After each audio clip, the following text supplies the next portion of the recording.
Historical, climate, food, and economic data so you can make informed decisions as we shift into a new era. Here's what was, this is what's coming. Our world is never going back to 2019, so what will the new era look like? And most importantly, what is immediate that will affect the pocketbook and the outlook into next year so we can all get ready? Thank you for joining. I'm your host, David DuByne. Right along here with Ransom Godwin tonight, Thursdays, what's happening in the world. Well, I do have some new information, not only from George Gammon's videos about their travels in Argentina trying to spend gold, silver, and Bitcoin, but there is now planned covert confiscation of gold in the United States. Not sure when this will happen or what the catalyst would be, but I have a number for you. The maximum IRA gold holdings, that will be the maximum that will be allowed. Anything over that will be confiscated. So we can start with that. And they will pay you market value, but who manipulates to pay the market value? Like we saw in 1933 in the Roosevelt era, they bought it at 20, suddenly they revalued it at 35. Thanks. Something like this again. And we see the weather, and even since last week, there's been how many X flares coming off the sun. We're coming into a trying time of food production. I'm looking at the USDA carryover stocks, and I can't believe how precise they were. We're talking about millions of tons, and they were like 1,000 pounds off of million-ton forecasts. Every single one: corn, soy, wheat. 100 million tons, but they're only off by 1,000 tons. I mean, they are just such soothsayers. I'm looking at the manipulated numbers across all the grain markets as well. And what this dovetails with that, hold on, let me get it. I'm trying to get up I got two browsers open with all types of different things here. The de-dollarization signs are across us and around us. I do not want that either. Hold on. I am lost in space with too many windows open. Anybody feeling it? There's a new grain exchange that's going to be starting. That is a BRICS-aligned grain exchange. And what are we going to see with this? It looks like all the quote-unquote BRICS nations are going to come together to set pricing in their own, I guess, exchange outside the US dollar and outside the COMEX and outside the futures markets. So you're going to be looking at a price shift in the prices of grains, and oil will follow the same, because it looks like Saudi Arabia within a few months is going to announce officially they're joining BRICS. And that is the end of the petrodollar. Hence tonight's episode. We're going to have to shift with the changing world. When you look at that, and we're going to have to come to terms with it. These global changes are here. There's no way around it. I mean, it's just part of the cycle anyway. You knew it was going to get reset. The current things that we use to measure value aren't going to continue in the same fashion moving forward. So we can't continue to value the world in the same way that we did. So that needs to change. We're coming into like a new currency, a new monetary system based on the changes of what our magnetic field on the planet's going to do, and greater out into the solar system, the sun, obviously. If we can't grow as much food as we did, prices of food are going to get really expensive. That is going to, knock everything out of kilter. If you're spending a majority of your wages on food, shelter, life gets really boring real fast. And then people start to get very angry even quicker. And governments understand this. They understand the cycle, the ups and downs. It's more of an ebb and flow of energy. So as we go through tonight, we're going to review a few things from the last week, but then also, where's the general trend going? I mean, Ransom and I, we're kind of on the trend here. We definitely this week have a parallel vision of where it's going to take us before the end of 2025. So Ransom, I appreciate you joining me. The floor is yours. Yeah, I don't know where it's going to go exactly like year by year, but it is becoming evident. And, that video that you sent me, it kind of put some pieces together, at least in my conspiratorial mind. I was thinking, why is it, so much the push for digital money? And that kind of put it together. And I don't mean digital money as in, like Bitcoin and other things to try to avoid, a decentralization tool kind of against the system to protect your wealth. What I mean is, it makes sense to me now why they want the masses to turn over to some kind of digital um, currency that's based on their banking system, because the banking system has a problem right now, in which they talked a lot about it, is that the people and entities around the world, including competitive monetary systems, if you have the actual money out of the bank, it's not in play anymore.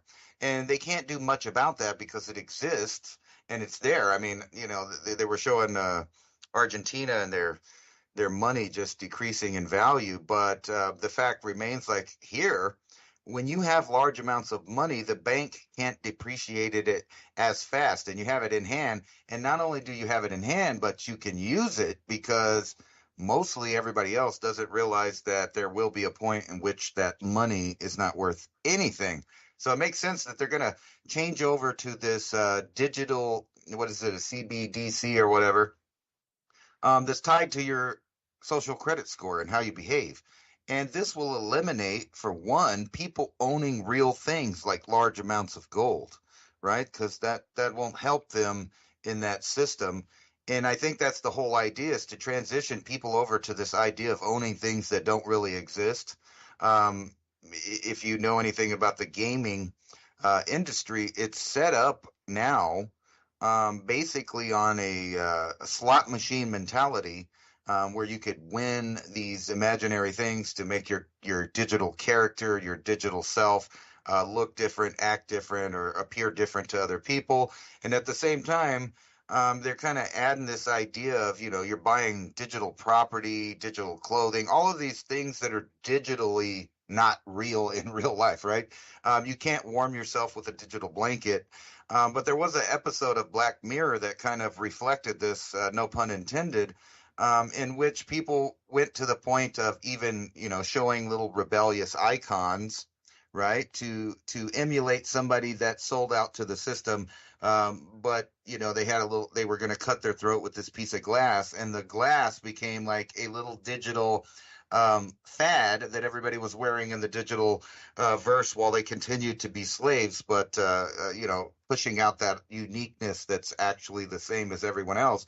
And you see that in social media right now with people's flags and their little squares of different colors, trying to represent that they support this, that, or the other thing. And it's all this digital representation that's not real.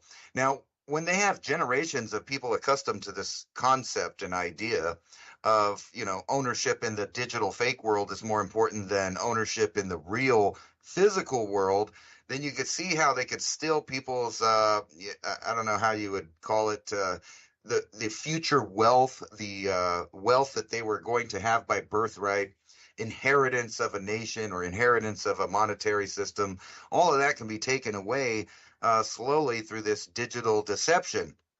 And now we're seeing, like Neuralink's first patient blows my mind so much, and it gets into the computer mixing with his thoughts. And this is really, in my opinion, just kind of a joke, because it's more of an archaic form of technology. And I know that they have more advanced technology to link the human being to this digital system.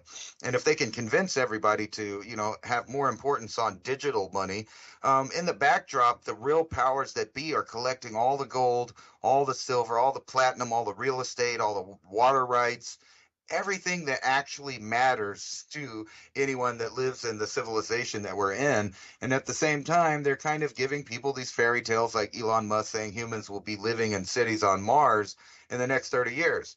I just don't see that happening with the amount of radiation that's out there, or even on Mars. Now, maybe he knows something that I don't know about a leap in technology coming soon, and that might be actually the case. kind of through the headlines, they've been admitting different stuff. The first teleportation they admitted the other day, the transfer of information instantaneously to someplace else. And now we're talking about new definitions of quantum mechanics where they're squeezing, parts of atoms closer together in a way that they can start making new technologies and admitting to the public that some of these ideas are not science fiction, but in fact, science fact. And for some reason, a group of, elites or whatever you want to call them have been stacking away billions and billions of dollars into this black budget of technology that we don't even know about. And then, you mentioned all of the X flares. That would put everyone in a position, if we ever had like an X10 followed by an X20 or something, some really hardcore stuff that might actually put our system down. Guess what happens to all the suckers that totally invested in nothing but digital everything? Well, I'll tell you what happens. They don't have anything. And it seems to me that that's what the elite are counting on, that in the end, they will be they will have all the acquisitions made. They will have all of the properties, all of the precious metals, all of these different things, and they will own the market on it. And then from there, they can repeat a cycle of debt using their own, stockpiles of actual wealth in the way that they decide what it's worth in the new reset. And, they talked about a lot of things in there in that video that you sent me. Most of it being that, the realization that you have to have a market or a buyer for any good. It doesn't matter what it is, whether it's Bitcoin, real gold, cash, food, drugs, whatever it is. The power has a value on it. And if you don't have a buyer, then that economic tool doesn't work. But when there is no food, and you have know-how and you have food, you can make a new market with just things just like they used to do. I mean, because back in the day, they had no idea that you could stockpile wealth with zeros and ones and bring it out later or use it to sway different, purchases around the world and a way to hide from governments some of the taxes that they want. But the same thing is true if you have precious metals. It's not the idea that, when the proverbial stuff hits the fan, that you're going to just go out and start, pulling out shiny gold coins and silver coins and saying, hey, I want those chickens and I want that egg, because, that's not going to work. However, if you have a system where you can survive long enough for a new normalcy to occur, which would be on the other end of any reset, your children or even you, depending on the time frame we're talking about, will be in one of the best positions ever, because you actually have some of those things that are still valuable to the institutions that will inevitably come back out. And I think they know that there's going to be this transformation of not only monetary system, but the way that people think about everything. And it's going back over to that feudalist system. And to ensure that, they're outright kind of showing the world that they are indeed culling the population. Or, you could look at it from a different way, maybe not so conspiratorial, and that there is a plateau and then a drop off of the regular population due to different things. Here's one like from InfoWars. I won't get into it, but basically they're pointing out the same thing I am, that mainstream media is now admitting that global fertility is falling. And what's so funny about this is because I hammered this right before the mainstream media started saying it. Now they're talking about it. Here's another one from Alt Market US, mass starvation. Here's why most America is completely unprepared. Well, let me tell you, that unprepared nature of food is what's going to aid in the population decreasing boom. It's going to be a boom in the opposite direction, massive reduction in people. Here's another article from Newsweek, America's population time bomb.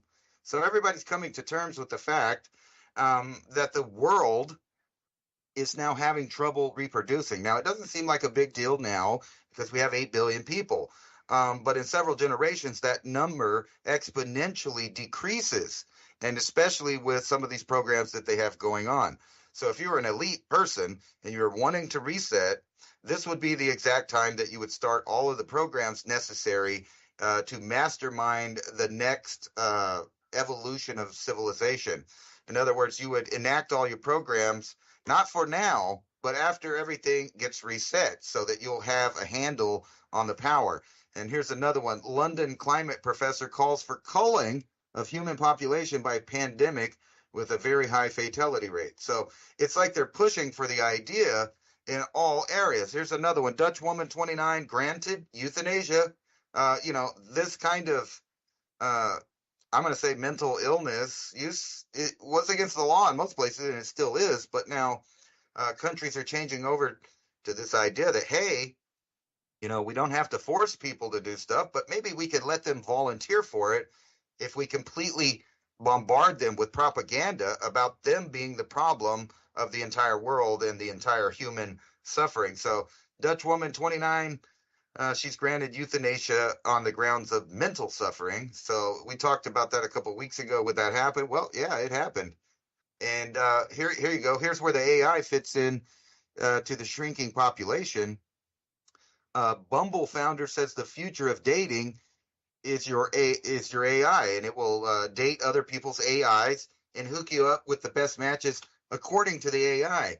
Now, you might think that sounds crazy, but in places like China and Japan, they're already using a lot of these kind of apps to tell them who to date. Now, that's kind of cool if you're the programmer and it's it's not nefarious what you put in there, and it does that with genuine matches. But what happens if you decide who's the match for who? Then we get into this weird idea where people are getting swayed to be in positions that they didn't even know they were directed to go in because they put their trust in a new system, in a new AI.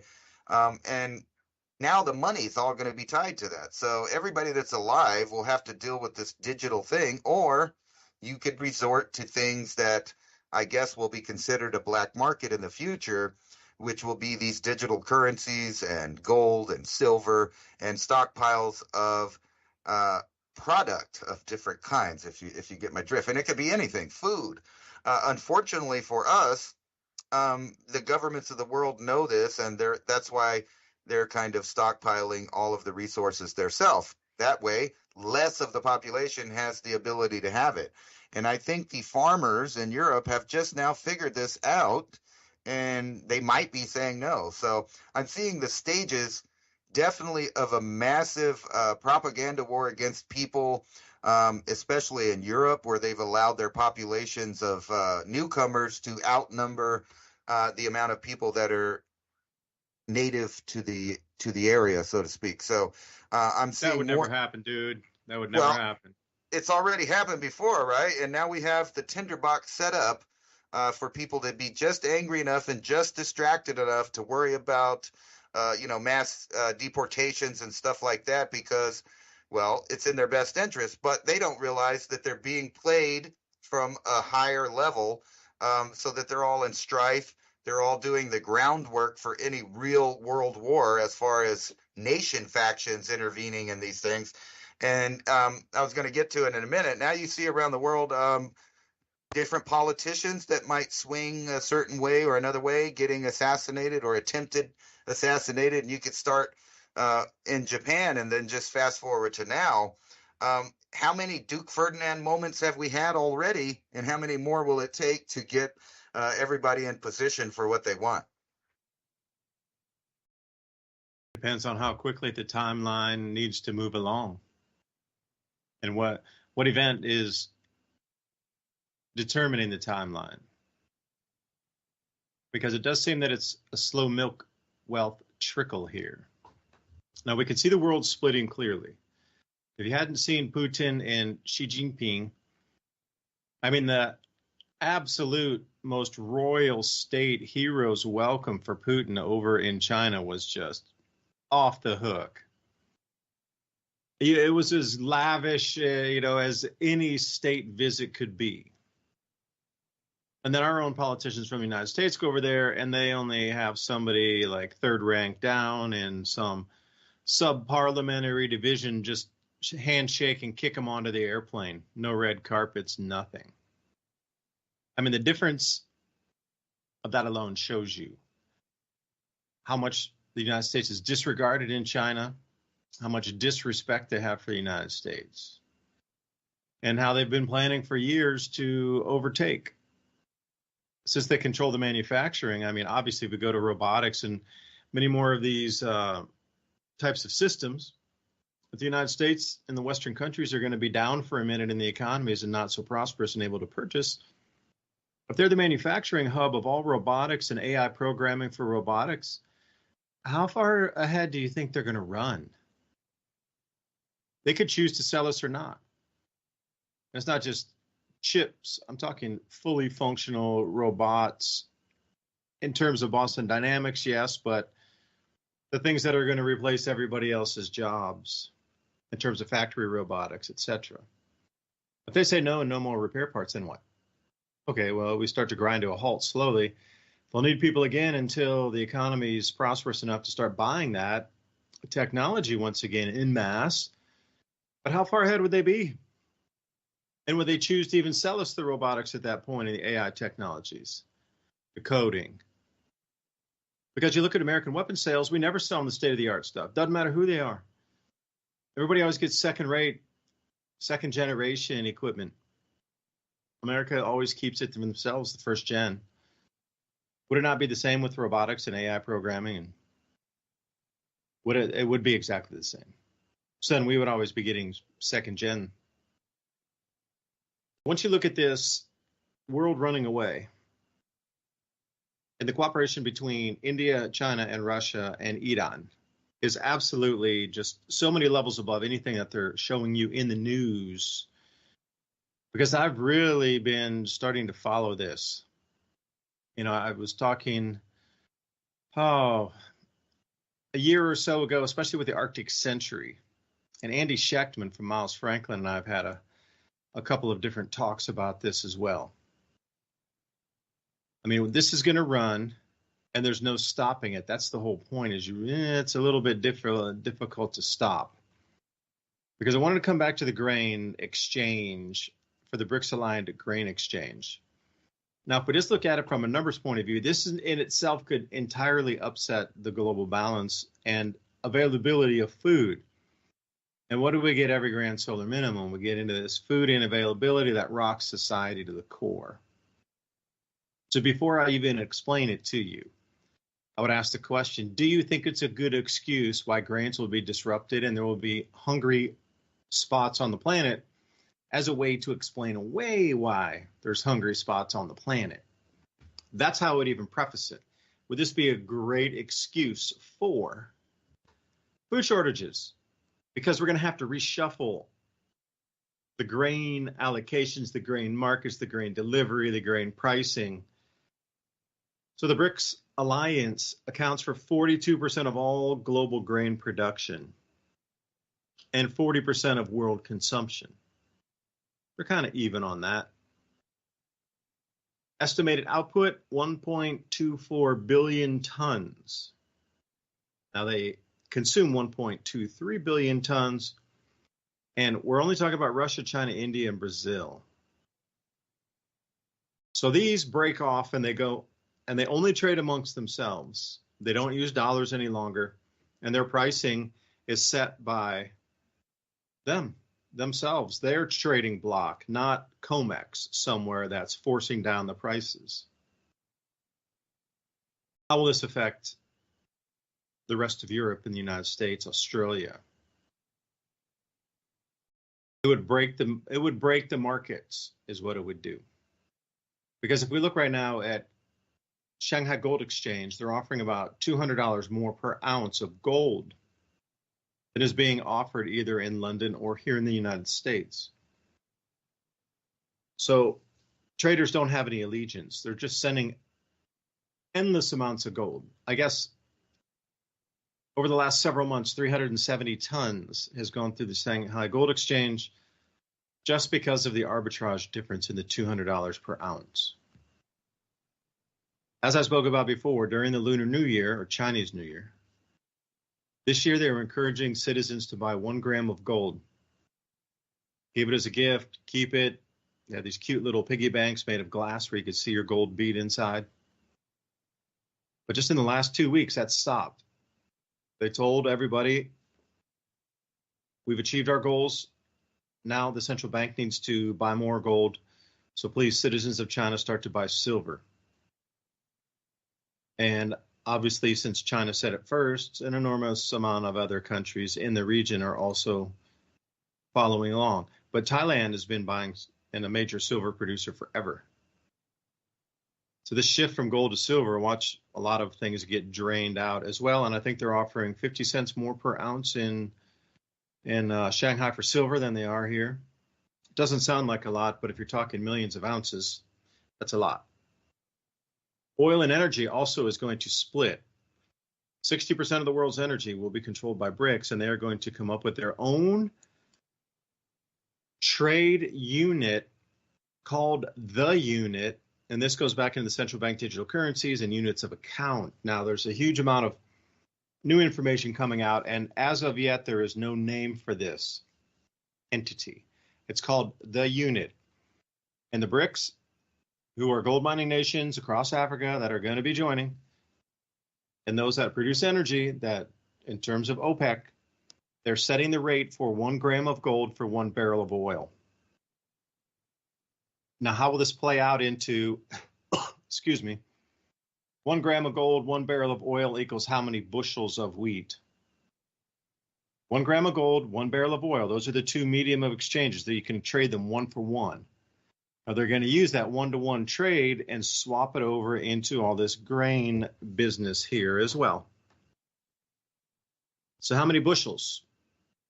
Unknown at the moment. It's unknown.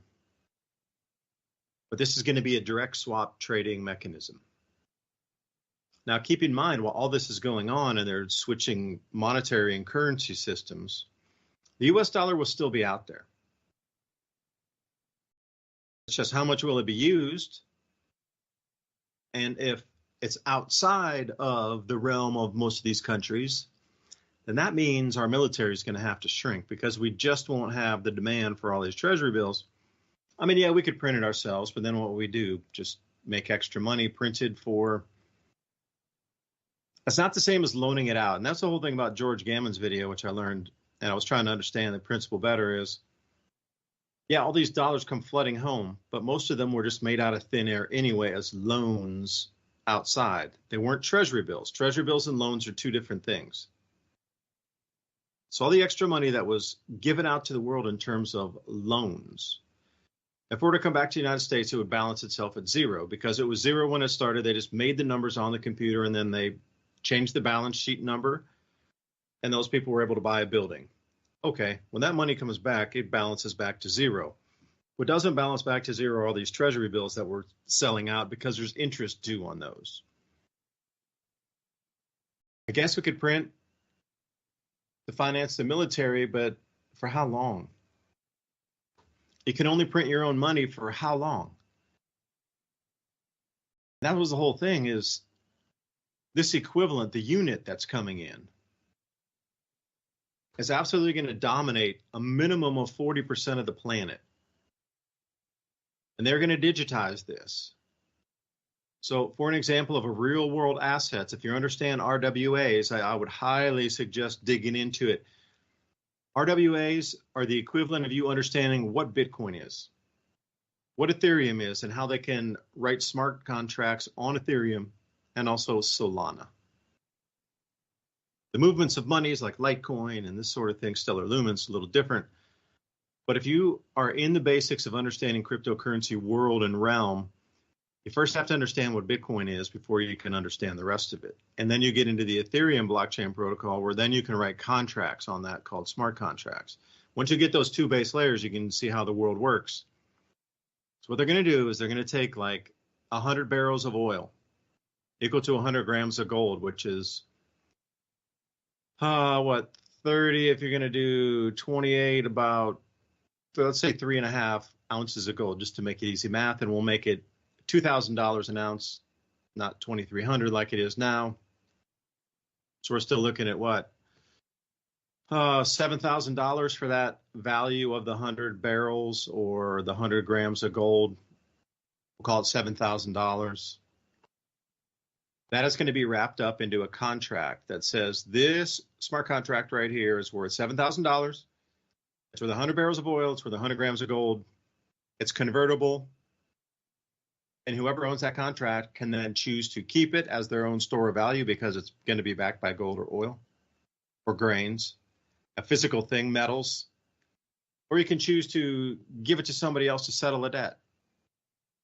Then they are the owner of the physical gold behind that contract. This is the basis of the unit. And this thing is going to be going live in 2025. Hence, the word on the street that I got about the overt gold confiscation in America. They will not they will not confiscate your American eagles because it's coin of the realm, as I've heard it.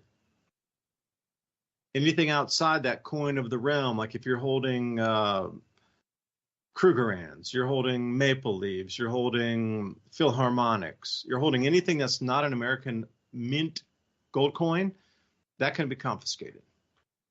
Also, collectibles will not be. But the over-confiscation then comes in terms of IRAs. So how much is your max allowable holdings of a gold IRA?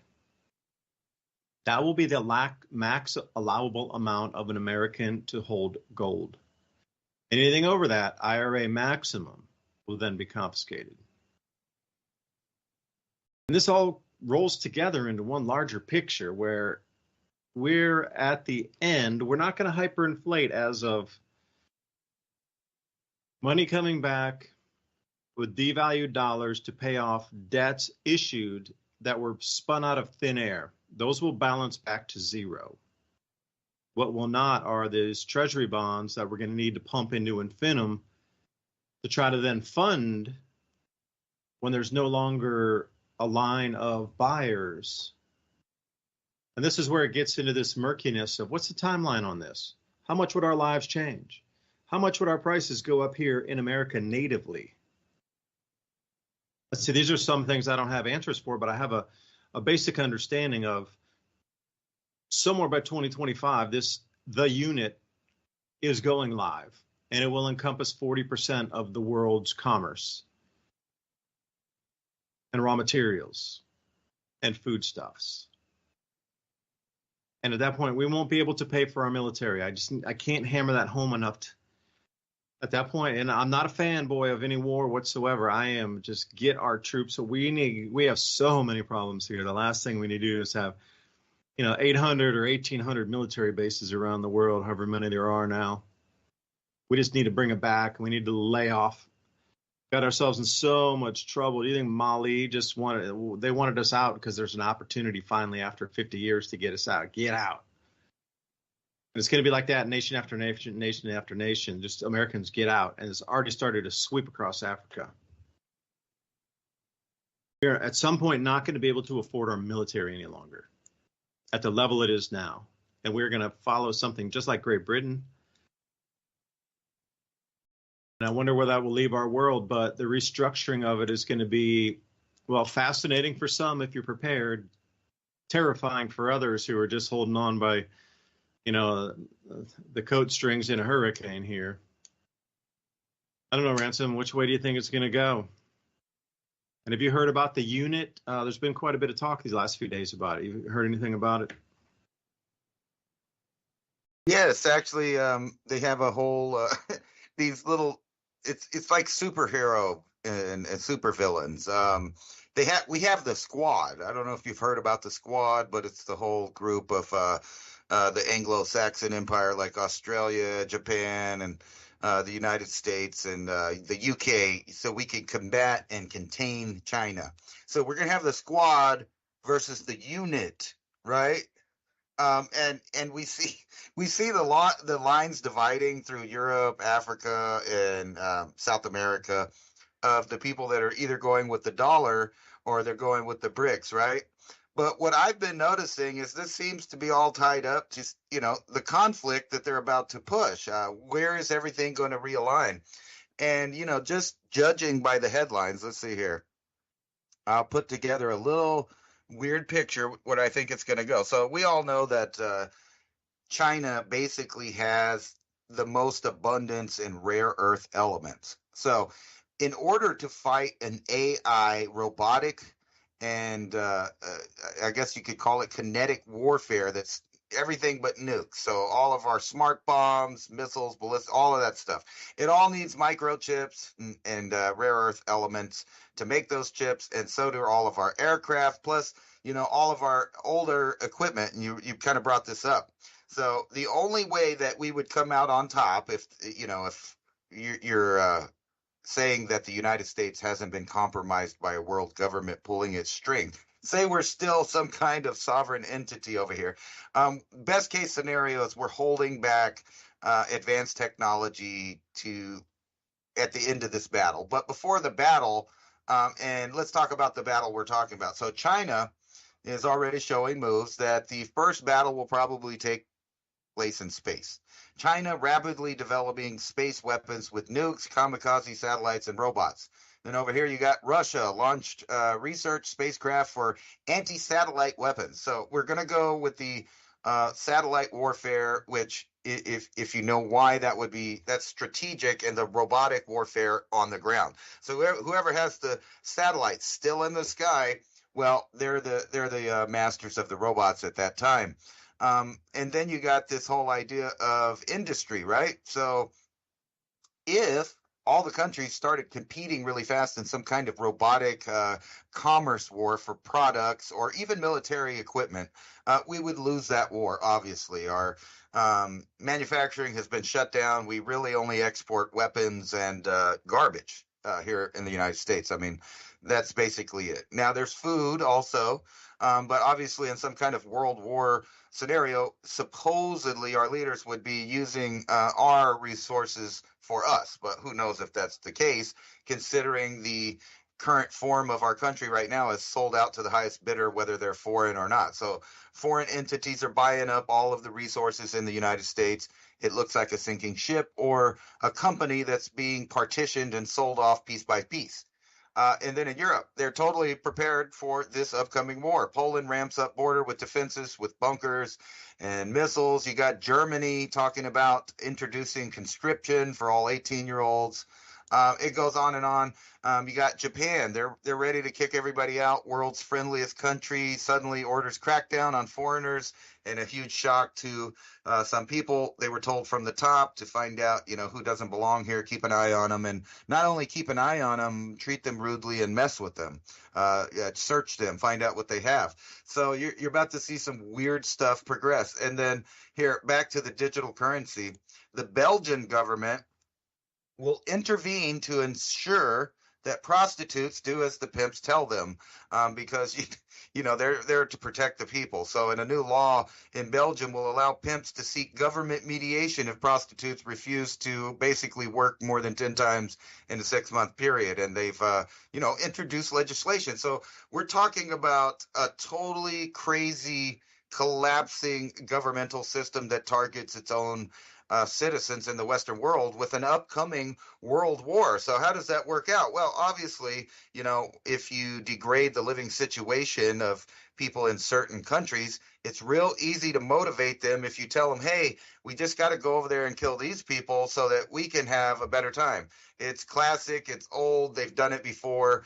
And they're setting up these multicultural shatter belts so that, different sides of different ethno groups will choose one side or the other. And then, of course, on the bigger scale, those groups are going to go with their host countries that are picking a certain kind of currency, which is the BRICS, not the dollar. So you can kind of see where this is all getting played into a massive crunch. And then, everybody's talking about and hailing the stock market right now. And when I look at those big numbers on the stock market, I see the equivalence of the inflation in the dollar and the worth of those items being sold and traded and all of that stuff. Everything's inflated and it's ready for a crash. But as far as the world, kind of situation, it's kind of obvious that they are planning on spending out and draining the Western world's resources all the way through. And not only that, handing over your children to this massive population reduction event. And it seems, judging by the moves that all the countries are making and the massive predictive programming that's been through the last couple of years, this is going to be a faceless war. This is going to be a war of robotics, of hacking. And what does that mean for the everyday average citizen? Well, it means that they can implement fear on you at any time in any place of things just coming out of the sky looking for you to kill you, and then at the same time blame that for why they can't transport food, or why you can't get food, or why there's no power, and all of these different things. And then you get people used to being afraid of things coming out of the sky, and then you got this Pope guy over here about to hold a press conference on aliens, right? And the supernatural. So people are confused. It seems like they're about to dissolve the last 2,000 years. And we talk about this a lot. You have to get rid of the old to bring in the new. Well, part of the old is all of these worldwide religions that hold billions of people within their ideology. So you're going to have to do something with that. And a world war split down the middle by countries will also lead to splitting of ethnic groups and religious groups, and they will have the perfect divisive tribalism war to usher in their new system. Which what does that mean? Well, if all of these things from the old world were problems, you're going to have to get rid of those. So like national sovereignty, rights of religion or property, the right to travel to where you want to. All of these things are going to be turned off. And you see the footnotes in history being written right now. All of the countries are at a limit with the amount of migration that can come in. So they're having problems with culture clash, and then you have systems set up to push people in certain directions at the same time as preparing to maybe deport other people. So, I think of the Weather Underground as a little small concept that might be relevant in some of these Western countries, that whenever this world war starts, one side inevitably is going to win, which means the history will be written for that side, and the monetary systems and everything will be for that side of things and way of thinking for the new system, which will be just one system. And if they do that, they get rid of everything that came about before that, which includes all your natural and inalienable rights. And you can kind of see this attack on culture from every angle, whether it's your personal beliefs or the economy or how you are able to have food. And this is going to be a strange thing, because if we do this, I hope the U.S.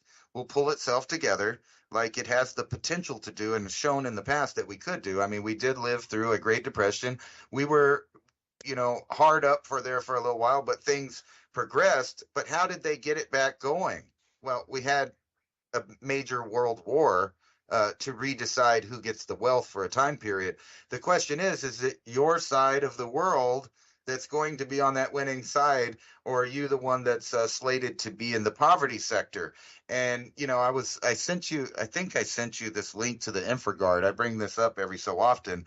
It's a connection of citizens that report directly to the government about things that people are doing and things that they see. And we're seeing this on all levels. So now we have where was it?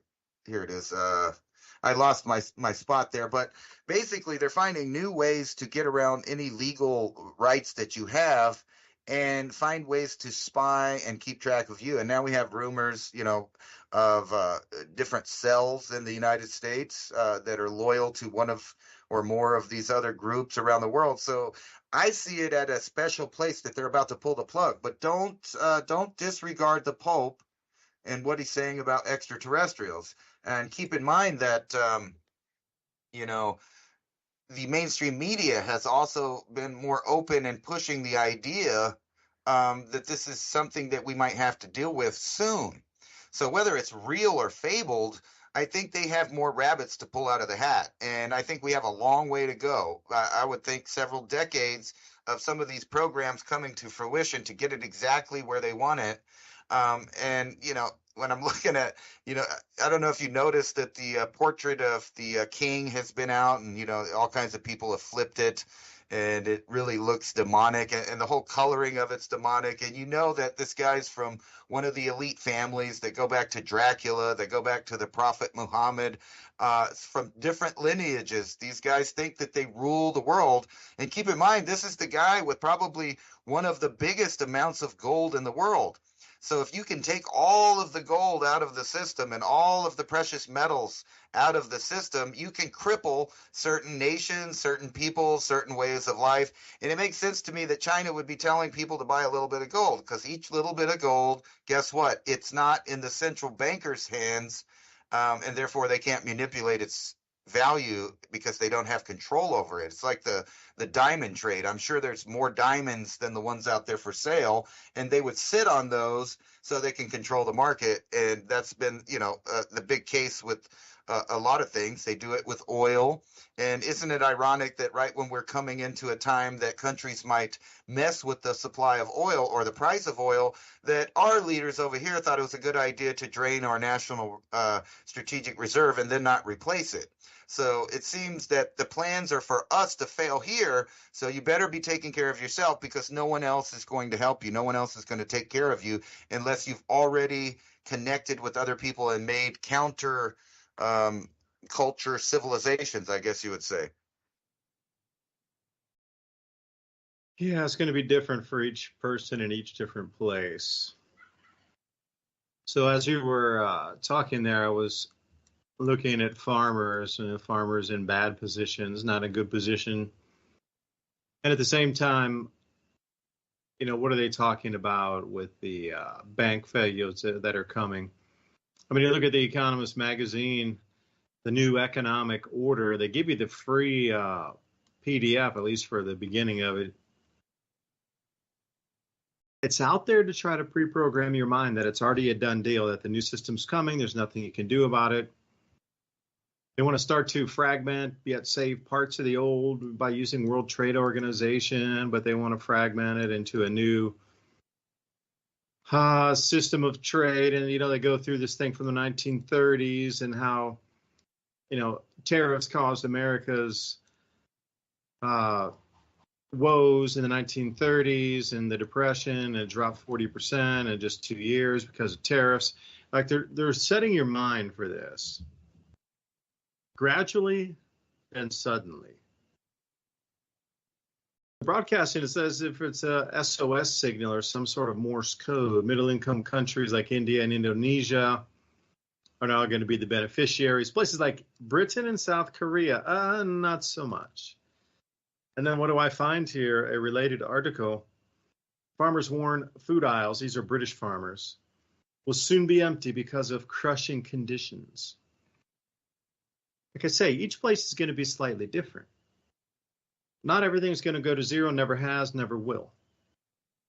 Like you referenced there, these royal families, how much gold do they really have? And they could also, they themselves are the bedrock and some of the pillars of the Bank for International Settlements, which is the central bank to the central banks.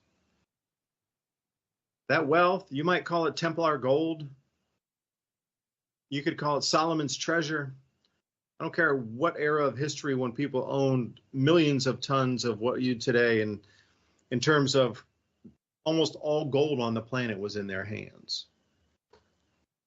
This was and is the beginnings of what we understand today as the Bank for International Settlements. The untouchable, unnamed royal families that have been in control for 6,000 years, these same. They're going to continue to shift around to slowly draw wealth away. By collapsing too quickly, well, there's a lot of, say, money left on the table. You would never do that. This is a controlled demolition. I'm just having the question of how many times has this been done before? From the Roman Empire, Greek, Sumerians, go further back, or come to the present. I mean, which chapters of history are we privy to read the truth about? When those collapses have come in and come on, were they natural, or was this the same exact thing we're experiencing today with the same controllers just 2,000 years ago? Copy, rinse, repeat. But I digress to the farmers here in England or the UK. UK is facing dire food shortages, forcing prices to skyrocket, and experts say this is only the beginning. Okay, well, you can see some of these countries are earmarked, like I say, liquidated. They're in liquidation proceedings. They're going to steal all the wealth the fastest from these nations. We start to see now Australia, the UK. Where else is a place that's quickly disappearing and is just runaway inflation with food, and everything in the entire life is becoming so expensive that it's becoming not even affordable to live a normal life even with the basics. New Zealand would be another one. Hey, there's a trend there, isn't there? We're starting to look at these westernized nations.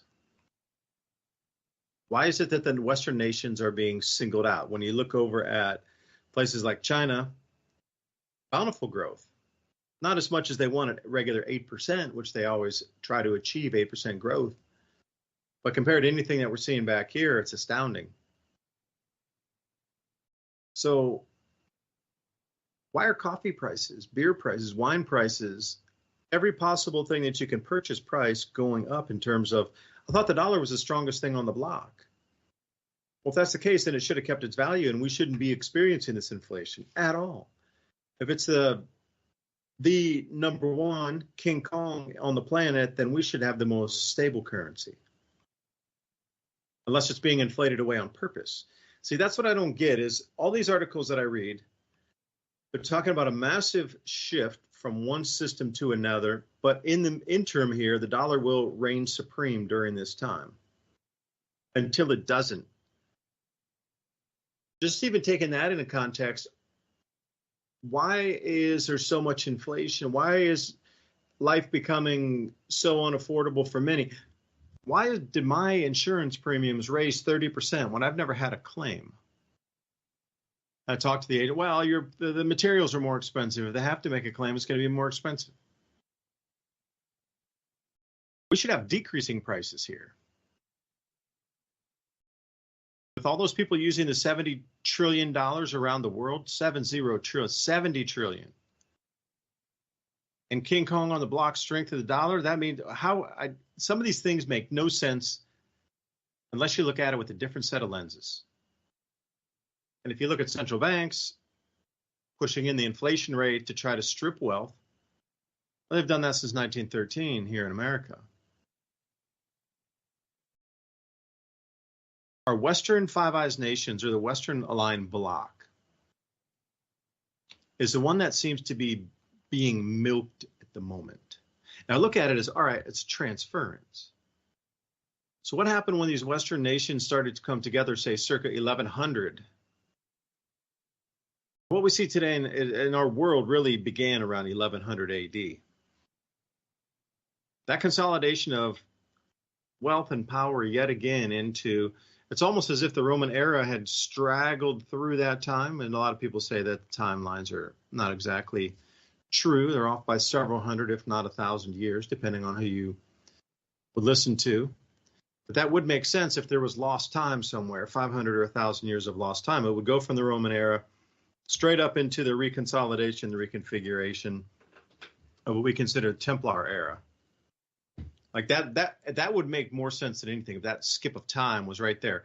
Roman era collapses. Suddenly, even if it was 500 years, and 535 AD, and then boom, then suddenly the Templar riches come out and we reset the world, and then the money flowed into a set of different hands in different nations and different continents for this new system. Now, it seems like it's just being pulled out and taken over to the same old places that it originated from the last cycle. Because you go down to Mali, they're finding these canals down there. I'm looking at these vast ancient cities, and I'm not really a Microsoft news person, but somebody sent me this link here today. Archaeologists use Google Earth to help find 3,000 square miles of prehistoric settlements from a newfound civilization in Central Europe. I'm like, wait a second here. You found what? The ancient society was less centrally located than its predecessor. Okay, so it fractionalized and must have had a bunch of land to go out and resettle then, hadn't it? New study found evidence of a previously unknown network of societies living in Central Europe in the late Bronze Age. So again, I thought our history was clear as day, mapped out. And here we are finding how many square miles of loosely coagulated ruins and a civilization 3,000 years prior. Wait a minute.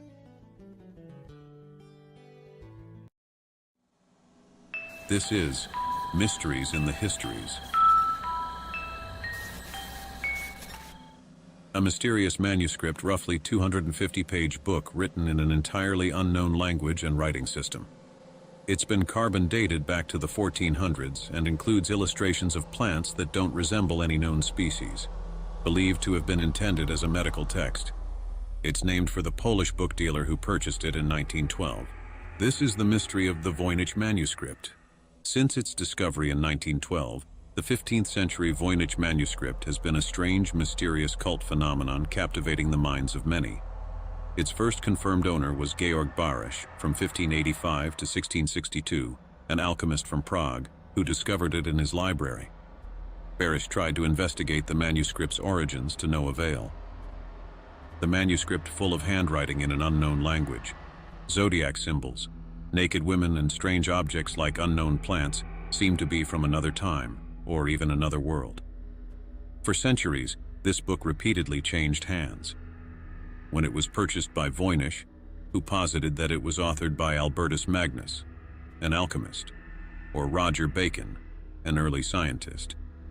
People believed that Voynich himself fabricated the manuscript, although that theory wouldn't explain the carbon dating of the paper and ink to the 15th century. The book itself bears no indication of its authors, about 6 inches by 9 inches and around 232 pages decorated, not unlike others in the illuminated age. Wrapped in vellum, with vellum pages, the manuscript features 116 folded folios bound in 18 bundles. The binding of the book is old and busted, though it is not original to the text. Many of the pages are fold-outs, some are missing. Inside the tome are innumerable lines of looping text, inked in iron gall in a medium typical of the Middle Ages. Scribbled in a strange, unfamiliar language and a strange, unfamiliar script, incomprehensible, causing Voynich to conclude that the tome was written in code. Alongside the text, unknown if important or decorative, there is an abundance of illustrations and pictorial art. Composed of inks and pigments in tones and color palettes common to the 1400s, these illustrations seem to split the manuscript into 4 separate sections, including sections about botany, astronomy and astrology, balneology, the science of the therapeutic use of baths, and pharmacology, as well as a 5th and final section, with blocks of text separated by stars. The first and largest section of the manuscript is the botany section that contains detailed drawings of plants, as if from another world or a lost continent, plants no one can identify and no one has ever seen before. The astronomy and astrology section has illustrations of the stars, the sun and the moon alongside several zodiac signs.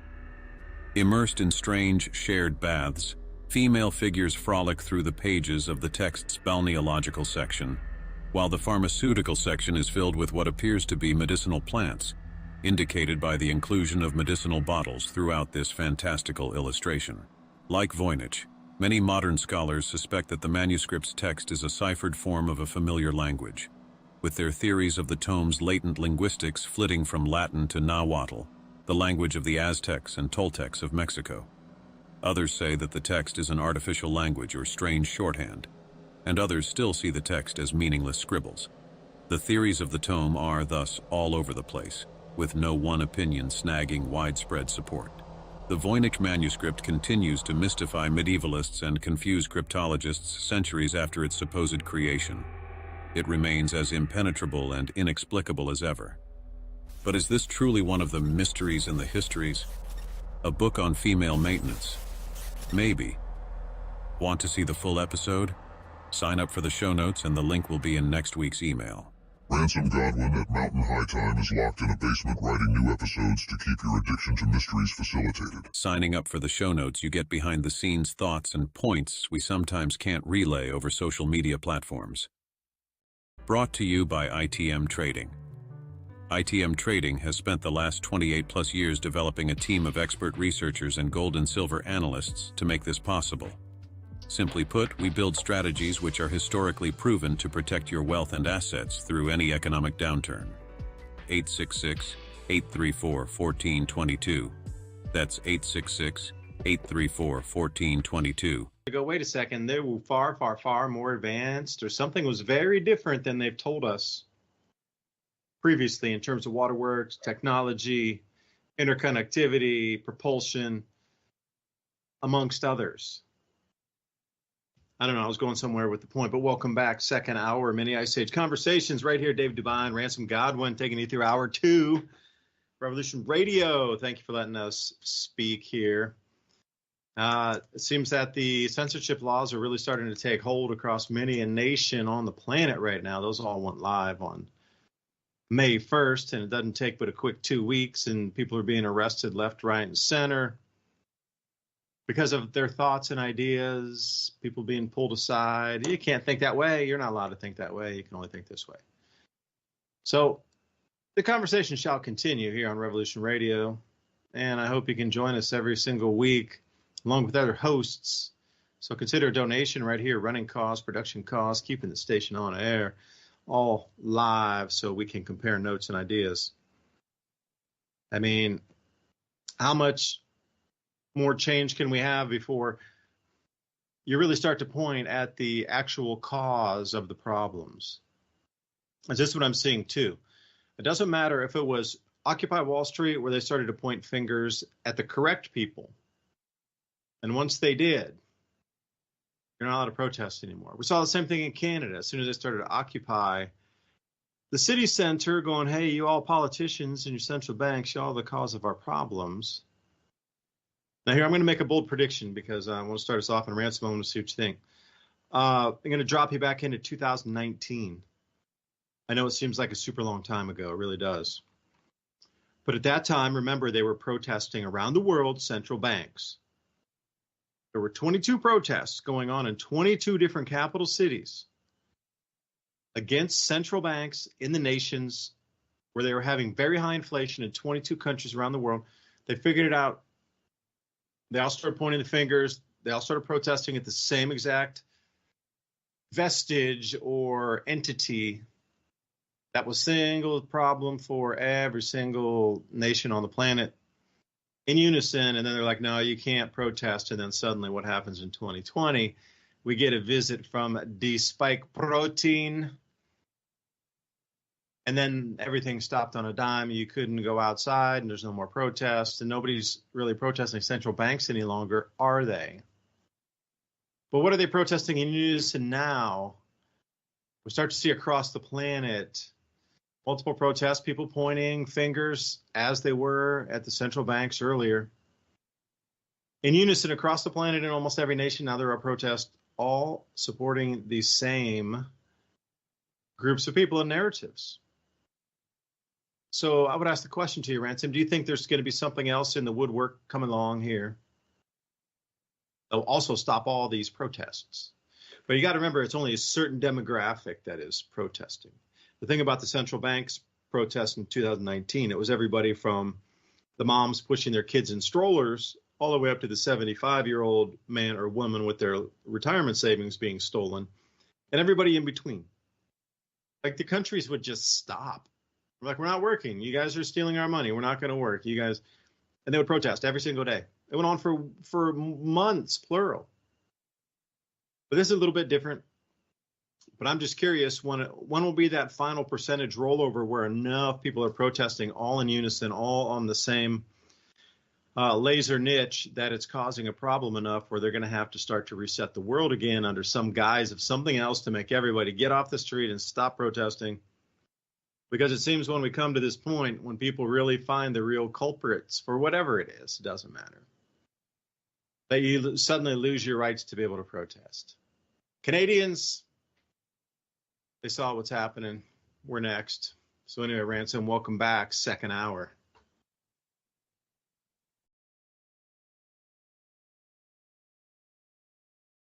I have a weird theory about all the protests. It seems to me that around that time you're speaking, so you remember all the way back when you had Occupy Wall Street and all of that stuff, right?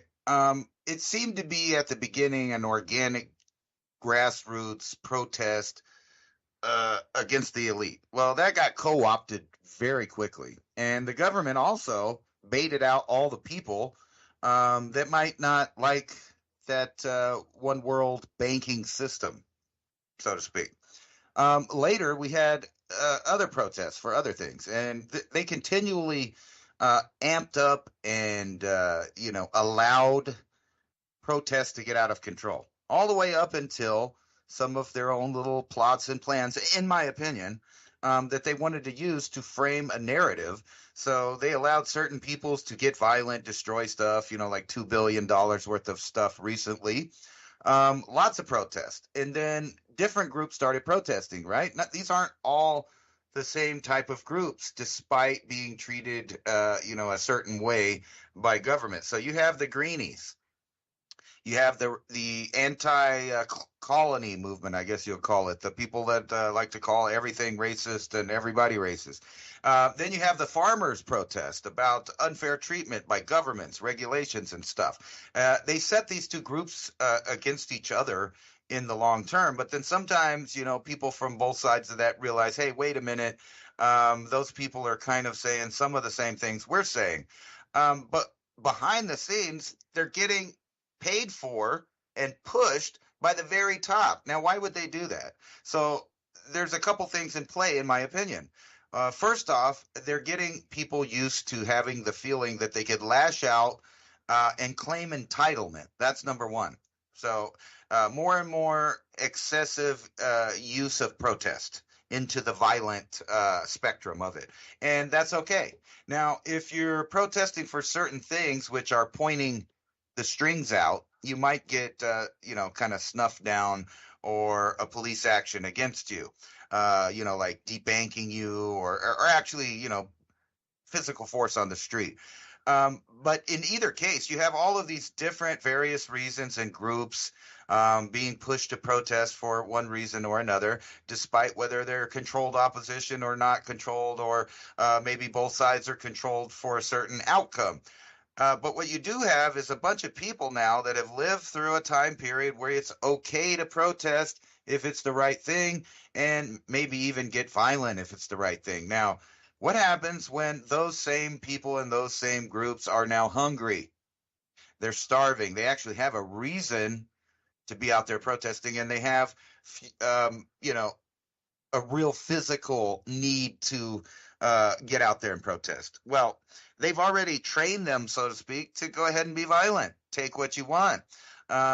Do what you need to do, because the people at the top that are funding this destabilization of civilization are okay. They're fine at the top. They're not going to hurt if, the civilian sector burns down. They already have this accumulated wealth, and I keep going back to this thing.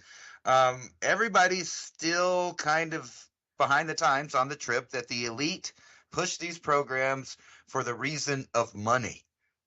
But they don't, because they print the money. They decide how much the money's worth. They decide which money you're going to use. They decide how much you need the money by deciding how much things are going to cost via different mechanisms, whether it's war, regulations, or, collapsing or propping up economies around the world. So they have all of these tools to motivate people to do things for money. But at the top, they already own all the best islands. They have property rights above any rights that you're going to have. Think about the royal family there. They just own a bunch of stuff. They have all the gold for their nation. It's a state secret how much it is they're stockpiling. Do you think their descendants are going to have trouble being in charge through any kind of economic reset? The answer is no. And the same goes for all of the groups that now control the continuity of government programs. So that this would be DARPA, the military industrial complex, the people that actually run the foods, because we all know it's a pyramid of only a handful of corporations that have smaller corporations that end up feeding you all of the food that you get through different choices you think you're making at the store, not realizing that the same people are selling you all the same brands. So it's the same group of people that run everything. We've got to the point where there's so much control that no one will ever know who's actually pulling the strings at this point. It's become a monster on its own. And now they're realizing that in order to have total control, they have to totally control. And the only way to do that is through death and food, which equals life. And if they can control that, they control everything. So they don't need to really control the money as much as they do the food, but they control your need for money, thinking that's the salvation you need to eat, when in reality, the earth provides everything everyone needs in abundance and in perpetuality. So it would continue to feed us. And they don't want you to think in those terms. They want you to think in terms of you need this money that they so happen to have a supply of, and they so happen to decide how much it's going to be worth or not worth. And not only that, but who gets it and who doesn't get it. And, throughout the centuries, this has worked for them on a grand scheme. However, people slip through the cracks. People are able to find niches to manipulate those monetary systems and gain their own power. And that happened in the U.S. That's what happened when, everybody started inventing and creating companies. And we fast forward to the future where all of that wealth and all of those buildup of different franchises and stuff have basically been, solidified into a few companies that actually run everything.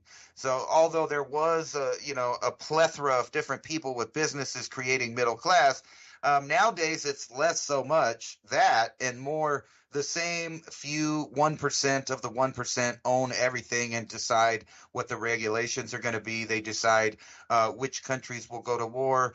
And in the end, they decide who gets to eat and who doesn't. And they do this through your perception of needing the money. Now, it's not just a perception, because most of us are in a predicament where we physically and actually need the money right now, because we're still taking part in the civilization setup that's we're using right now. But when that collapses, what do you do then? What's your paper money going to do then? It's not going to do anything. And the paper that says that you own this or that, guess what? Those mobs of protesters, they become mobs of rapists and hungry people that are eating the substance out of anyone that has it still. And I don't mean rapist in a sexual way. I mean rapist in the way that they will devour what there is to devour across the land.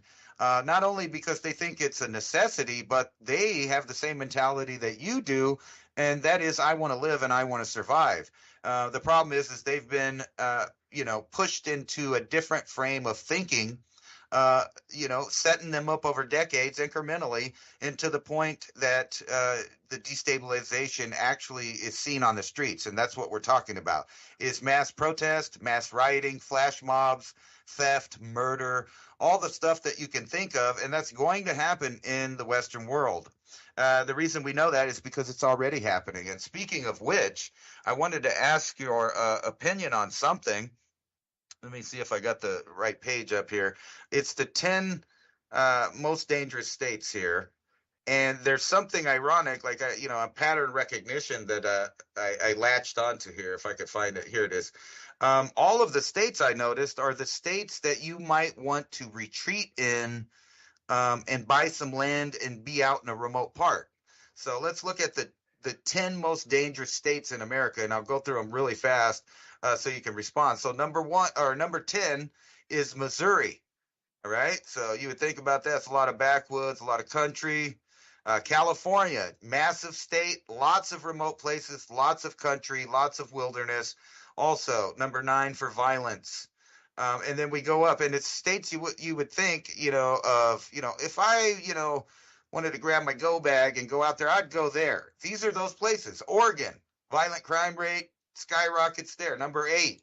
And what's funny is because these are the places you would think wouldn't really have that, but I know it's the city, but think about that. So this is kind of showing you a pattern. In each one of these states where there's remote living and food on the landscape and countryside and wilderness and the ability to kind of push out away from the matrix, you also have these massive cities that have become centers of crime. So think about that when you think about the scenario of running out of resources. Okay, let's move on from Alaska being number 7 to number 6, which is Tennessee. Number 6. No. Yeah. Number 5, Washington State, another state, along with Tennessee, that has lots of countryside, lots of resources, lots of ability to grow food, to farm food, ranch, all of these things. Number 4, Arkansas. Used to live there. Lots of countryside, lots of resources, lots of chicken farms, hog farms, and ranches, dairy farms, etc. Plus, they grow a lot of produce there. So these are food centers on top of wilderness centers that could give you the alternative of being away from kind of the matrix or the cities crumbling. Let's move on to number 3. Colorado. What's up there? Oppenheimer Ranch there, up there in the Rocky Mountains, where it's almost all wilderness, but they have a fertile grow zone right in the middle of the state that's like a protected grow zone from the elements that's been the same for millions of years, and they can grow, and there's lots of animals to eat, elk, deer, etc., etc. Another great place to bug out to, right? You would think. Louisiana, maybe, this is in the middle of bugging out too, but again, there's lots of remote wilderness and lots of ability to grow food there. Lots of food, lots of farmers, lots of dairy farms, all kinds of stuff, you name it. Number 1, New Mexico, where I live, with a violent crime rate of 780 per 100,000. So this is funny. These are the states with the most remote locations that you would want to bug out to. I was surprised not to see Arizona on the list, judging by the pattern there. So what do you think about that? I've been around Tennessee a fair bit just because, attending conferences or, going to check out somebody's farm, all the way from Eastern Tennessee to Central. I can't say haven't been over in Memphis very much, but anywhere, an hour and a half east of Memphis, maybe an hour west of Nashville, north, all the way down to, like you say, to the Arkansas border, that Little Rock, going across there, over on the river and swinging around. Tennessee is very safe. I mean, I wouldn't go driving in Memphis at midnight and just take a random turn off of a highway, but almost any other town, and you have to be causing trouble to get in trouble. Nobody's going to, that makes no sense. It's some of the safest places. People work together. There's still morals and ethics. Right. That's why, David, you nailed it right there. I mean, I didn't mean to intersect there, but think about this. Those are all the places, like I said, with the remote wilderness, farming. You got polite people, nice people out in the country areas, the rural and areas. Water too. Don't forget the water. Plentiful fresh water coming off the mountains, aquifers, and everything. Ozarks, Rocky Mountains. That's the places that the Democrat. You could say what you want about the parties, but those are the places with the cities like Denver, Portland, Seattle, Albuquerque, and Memphis. And you nailed it. They are purposely doing that, and those people will spread out in those areas to try to destabilize it. Well, I'm going to say something here. If something really were to happen and say power to go out, somebody from Memphis is not going to reach way out here in the Appalachian Mountains in East Tennessee. The chances of that would be so remote that they'd even be able to travel that far, 6 hours across the state. That crime zone over in Memphis, well-known area, as soon as you get out of that zone, the rest of the state, like 99% of the state, is what you would consider extremely safe. You break down, there's going to be like 10 people stop and ask you if they can help you fix your car. These are the kind of places where I live in Tennessee. If you have a problem, people help. Neighbors help each other. Even if you don't know the person, you see them broken down, you're going to ask, hey, can I help? It's just that there must be a narrative behind that, because you did find the key element. Think about what's in every one of those states. There's already food production going on. And those are the states that are going to tell the government when they come along with their bird flu thing that I need to cull your chickens, your backyard flock. Everybody's going to say no. I don't know how much inroads they're going to be, because I've seen a couple new maps as of late where they're talking about how many chickens there are. And these maps don't even reflect reality. They got one set of maps that's showing like half of the counties in America have some contagious bird flu thing in the birds. And then you look at other maps and they're like, oh, reported thing. And there's only like 27 across the entire United States and just mainly Ohio and Illinois. These are the places that are already producing food. Cattle, like you say, pig, tons of birds, a lot of self-sufficiency minded people. Again, that access to fresh water, aquifers, people willing to work together, people very much wanting to get and stay in a family ecosystem and get things back to normal. Because another thing that I've noticed is the majority of people are realizing that something's tremendously wrong at the moment. Like even as of a few months ago, yeah, it was true, it was wrong, yeah, okay, but now it's kind of rolled over. I can't explain to you what it was or what event, I don't know. But I'm going to say since the beginning of the year until now, finally, something is triggered and awakened people so much that they look at the reality around them and go, something is terribly wrong. We got to shift this back. And I can't think of it in my head like one. It had to be a set of events, not a single one event that did it.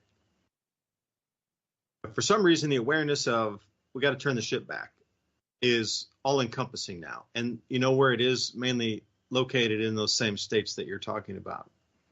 People have seen that we need to go back to an older way of life, an older way of common sense, an older system of working together as not only people, but economies.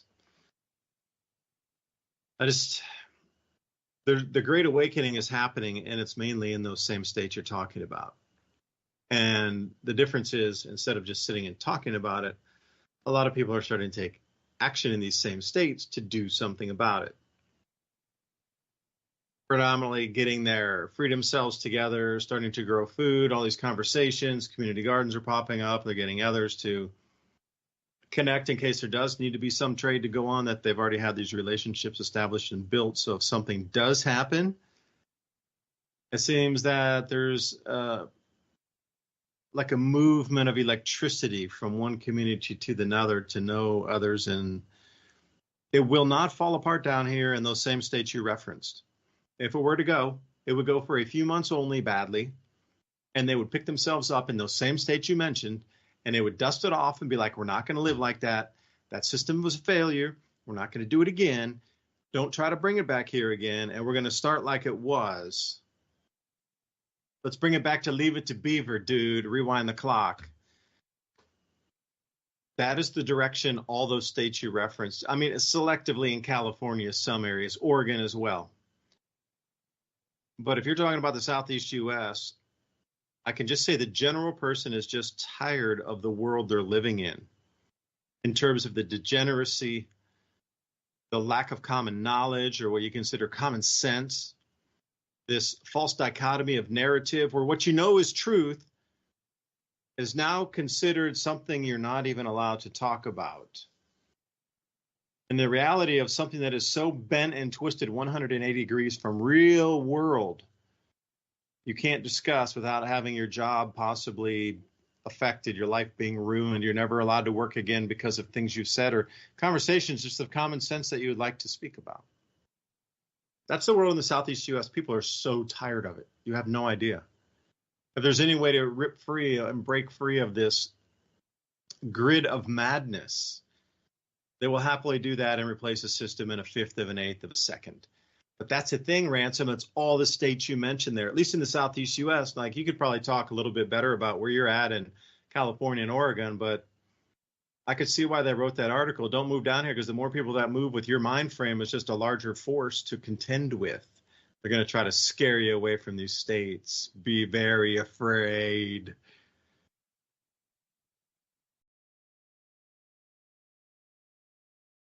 Actually, I don't really think that the threat will come from the population of those cities, at least not in any meaningful way, like you're saying, because they're going to have their own issues in the cities dealing with themselves. Now, if there was a major problem with food per se, there's going to be millions of people in these city centers. You got Nashville, Knoxville, Memphis. Over here, you got Albuquerque. There's Portland and Seattle, and you could go on for California, LA, San Francisco, Sacramento. These are all places that have huge million cities. I mean, millions of people in each cities. Denver and Shreveport and New Orleans, all of this stuff, but the government may decide that, because things are breaking out of control in those places, that they need to take more control of those areas, which would give them a foothold in each one of those states that they may want to, free. We'll put it that way at first. They are going to come to help to free and get the cities in check. But, if there's real problems, they might just go out to the farms and tell them, well, we're going to need, a little bit of food. You're going to have to produce directly for the government because we have this situation going on. And it's kind of like what we were talking about, the regulations about the cement and stuff, right? You got cement pads. Well, that's just another excuse for government entities to gain entry. It's like, knocking on the door to your house and then asking you a question about something inside and asking if they can come in. Well, if you don't do that, absolutely not. Without a warrant, don't even ask. No warrant, right. No entry. Get off my porch. Right, exactly. Come back when you have a warrant. Exactly. So, then we'll have to make exigent circumstances so we can go in. Well, we know this is happening. Well, what is that? You have to voice that exigent circumstance. I mean, you can't just stand there and say, if you have a warrant here, will hold my hands up next to my window, break the door down and break the window down if you have a warrant to come in. Otherwise, you got nothing. Right. In your exigent circumstance, you can kiss my grits. Well, I was just using that as an example because it does happen and they do gain entry into people's homes for felonious reasons. All the time, but it would be that on a bigger scale with the government. Oh, you got cement pads. We need to, come over here and see if you're the source of the contamination that's causing this epidemic of flu or whatever. You got chickens out on a pad. It's just millions of excuses. But think about a major one: collapse of city centers where you got millions of people. Then you would have to have the government take control of that area, and it would give them a foothold into those states exactly for the reason that you're saying. Those are the same areas people would say, GTFA or, get on out of here, right? Those are the same places. And unfortunately, those same states are all leftist states now, except for maybe Tennessee, not counting Tennessee, but they're all going in that direction where the government of that state is definitely not representing the majority of the state or the people that live in that state or even the lifestyle that they live in that state. People always think about California as those main cities of LA and San Francisco, San Diego, but they forget there's millions upon millions of people living in rural areas that are doing farming, ranching, and all kinds of other things. And like we said, every other one of those states that they're now telling you it may be true, but there may be some other reasons why that's happening.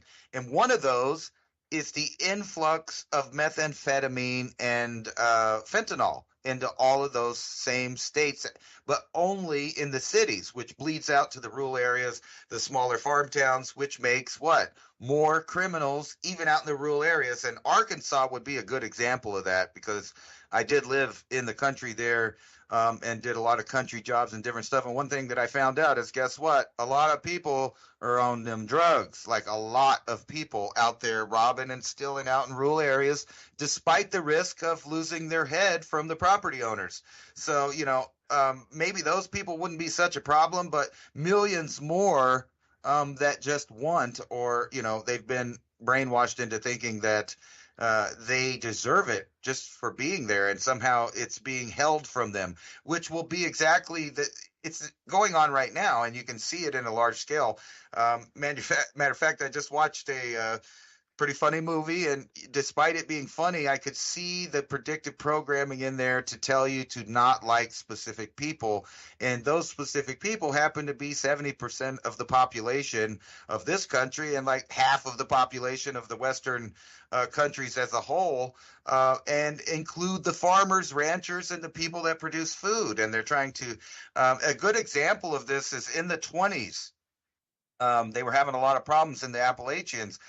There was a major campaign to make people that lived in Appalachia look like they were low intelligence, or, dumb people, rednecks, hillbillies. And they even put that into the cartoons, Bugs Bunny and all of these other things. If you look and you go back in retrospect, you see they were using the same tactics back then to destroy certain areas to make sure that they didn't have any wealth or prosperity. And they're doing that on a massive scale now with the Western world. So I don't know where it goes from now, except for war, famine, and then the Reconstruction, which we all know that the powers that be that are in power now will be the same ones that are benefiting off the Reconstruction. Yeah, they did a full thing on that to try to, that's when you said that in the 1920s. At the same time, they were trying to push electricity lines up through the mountains here, and everybody was saying no. Because eminent domain laws hadn't really tested the courts too much in their infancy of when this started. You still had definitely land rights in the 1920s in America. But they were trying to push through all these new, social works projects and electricity into the mountains to get faster sawmilling equipment in there so they could deforest even faster and push out lumber, and bringing into a bunch of small gauge rails, to connect little small towns together so they could bring out whatever had been pillaged from the natural environment. Back then, there was no environmental laws. So whatever you scraped, blasted, or, got together, they wanted it out on a small gauge rail. So Popcorn Sutton, one of the most famous moonshiners from the area here, they try to portray everybody as, everybody's just drinking moonshine up in the hills. Everybody's barefoot, marrying your cousins. They did try to do that whole PR thing to get people. So if anything were to happen, like they took their land, it was just a bunch of them people, painting them as if they were just barely a step away from a caveman. Living in log huts, they scraped together and axed up their own, log cabin like Abe Lincoln. But Abe was, 80 years ago, but these people are still living the same way as Abe Lincoln back in the 1880s or something, 1860s. They try to portray it as, this, I don't care what era it was.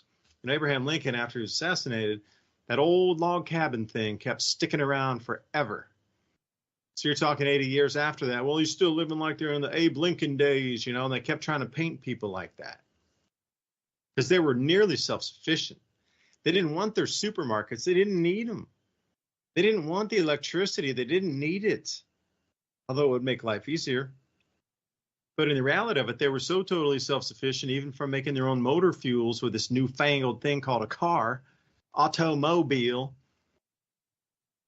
They didn't need it. That was forced upon them. And then there was a bevy of laws that made that style of life illegal for a lot of people. Or you can't dam up the river. You can't dam up the creeks. You can't make the moonshine. You can't make motor fuels. You can't make biodiesel. And it was just one thing after another. Well, then they had to start paying revenuers. They had to pay the taxes. Then this whole property tax thing came up. And if you're living self-sufficient and you're not trading in money, the system that was set up to get you hooked in, just like you said, they make a money supply. They weren't on the money supply. They were on the gold and silver supply, which at that time, there was no such thing as the property tax was new. You got to think about that. Property tax was a new thing. Wind back the clock there when there was almost no income tax, and it was only if you actually made money on a capital gain. It wasn't for labor back at that point. No, they didn't even ratify that thing until the 20s. This is a time era gone where people that were self-sufficient and trading with communities. So think about the Amish across all of Appalachia, where they produced extra.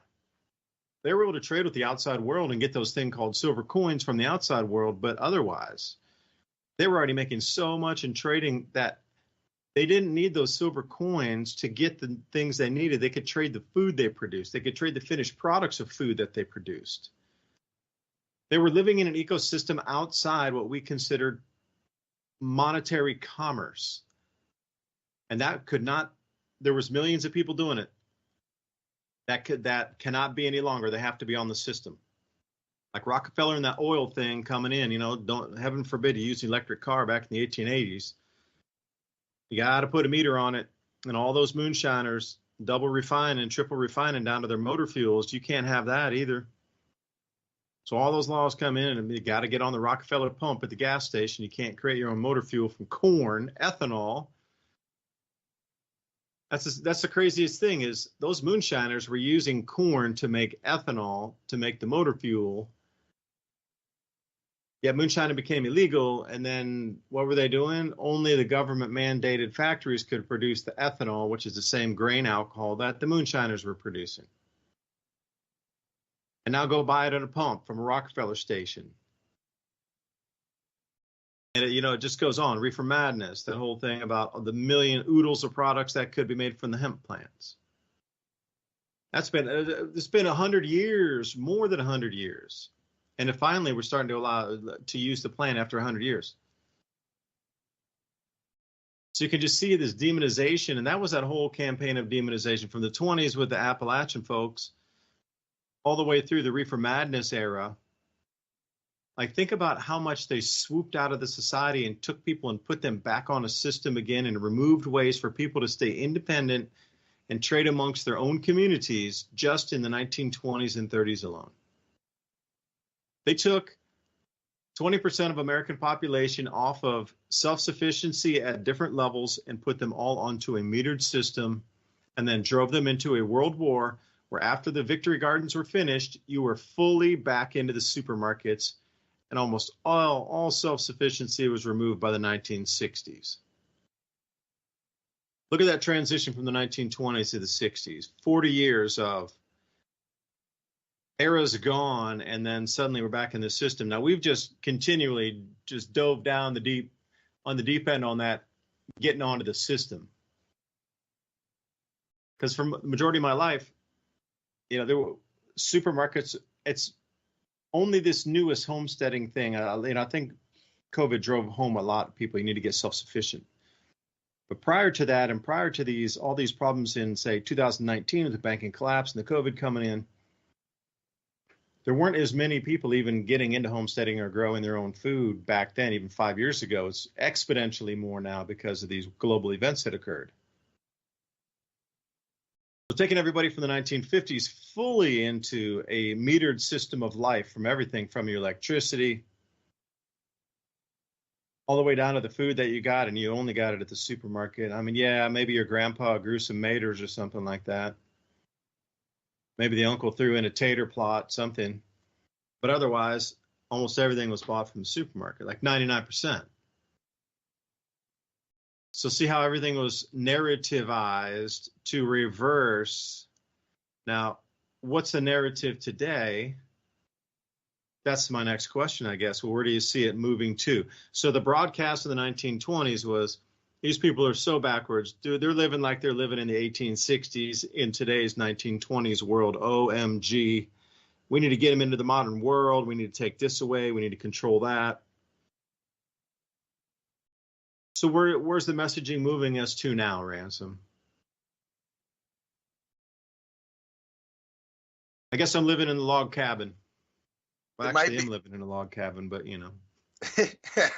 I do live in a log cabin out in the East Tennessee mountains. I was kind of thinking, it's a nice cabin, though. What's the end result? Like, how far will they let it go? Like, if you're sitting back as an elite and this is part of your plan, Not judging from the past, because, it's hard to know how many millions and millions, tens of millions of people died in World War II. You have the people that died in conflicts, and then you had people that died in ethnic cleansing. You had like 12 million people right shortly after the war getting killed in various different countries because they spoke the wrong language. And then you had over in China, they don't even count, each phase of that all together. It's probably like 150 million if you count the Great Leap Forward and, years of executions. And then that's not even, talking about just the amount of people that died in the actual cultural revolution part. So we're talking upwards of 150, and then you got over in Russia, they killing 80 million people, and then the next guy comes in, he kills his tens of millions of people. And people forget how many people actually disappeared from the planet. And there was a lot of starvation as the main tool to make that happen. Not everybody got a bullet. Not everybody got executed. A lot of people just died because they didn't have anything to eat. Now, why do I bring that up? I've been doing a lot of genetic research as far as my own history, and I can tell you for sure that at least my ancestry, I can go back to ancestors that were eating other people in like the hunter-gatherer populations in the UK. They were definitely eating each other. So at different times, people, for whatever reason, were eating each other, but I would imagine that the main factor in all of these cases is some kind of food shortage for the population that exists. Even though, like different people around the world may still practice cannibalism, or their people may have done that recently, it's not like the rest of humanity hasn't taken part of that at one point or another. That kind of makes you wonder, what that did to our genes. But anyway, I digress. Here's one. A man takes bite out of a crime fighter. He took, he bit a piece off of him. And I've been seeing a lot of this, like all over the place, people getting busted for eating people. And they're putting out, this is about, I'm going to say the 10th article that I've seen this week from different outlets talking about inside the world of the last cannibal tribes. Now, you got to keep in mind that this is at a current time where 2% of your sausage and hot dog products in the U.S. contains traces of up to 2% human DNA from who knows what source that came from. And then you got, the idea of starvation. How far will it go in those cities before intervention takes place, right? So if you have continuity of government programs and you have deals amongst elite in the nation states that are remaining today, you got to wonder, how far are they willing to push it? Like, is there a point, a red line? They go, okay, that's enough killing, that's enough depopulation, that's enough. People are eating people, so we might want to roll that back. I don't know how far it's going to go, but they definitely want to keep track of everybody as it goes down, like a giant experiment. Think about all the things that are taking place simultaneously. So we got the potential for another world conflict, which includes, like I said before, tens of millions of people dying from, direct conflict related deaths. And then you have additional hundreds of millions of people that generally die from starvation, bad nutrition, and just situation that's been created. At the same time, though, you have the most technologic surveillance state ever invented, as far as we know. And, we have recognition at every point. And here's one that this article that I'm talking about. After a loss in the FISA, privacy-minded senators find new target. They're going after recognition at the airports. But let me tell you, they're going to lose because the system is already set up.